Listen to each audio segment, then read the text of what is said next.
अखिल भारतीय विद्यार्थी परिषदेच्या पश्चिम महाराष्ट्राच्या सोलापुरात होणाऱ्या 59व्या प्रदेश अधिवेशनाचं उद्घाटन सोमवारी 23 डिसेंबर रोजी सकाळी 11:15 वाजता पद्मश्री मिलिंद कांबळे यांच्या हस्ते होणार आहे। या कार्यक्रमास अभाविपचे राष्ट्रीय सहसंघटन मंत्री देवदत्त जोशी यांची प्रमुख उपस्थिती असणार आहे, अशी माहिती अखिल भारतीय विद्यार्थी परिषदेचे प्रदेश सहमंत्री आदित्य मुस्के यांनी पत्रकार परिषदेत दिली।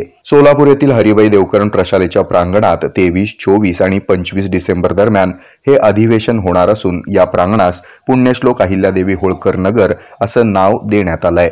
या अधिवेशनात विविध शैक्षणिक आणि सामाजिक विषयांवरील सत्रांचं आयोजन करण्यात आलंय। विद्यार्थ्यांना भेडसावणाऱ्या शैक्षणिक समस्या आणि त्यावरील उपाय, शिक्षण क्षेत्रात विद्यार्थ्यांचं योगदान आदी विषयांवर या प्रदेश अधिवेशनात मंथन केलं जाणार आहे, अशी माहिती त्यांनी दिली। हे अधिवेशन निमंत्रित विद्यार्थी विद्यार्थिनी कार्यकर्त्यांसाठी असून या अधिवेशनास सर्वांनी उपस्थित राहावं असं आवाहन यावेळी अभाविपचे प्रदेश सहमंत्री आदित्य मुस्के यांनी केलं।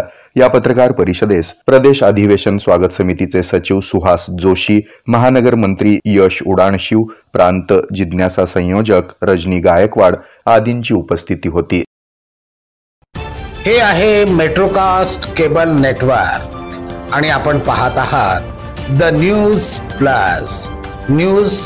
प्लस बरच काही।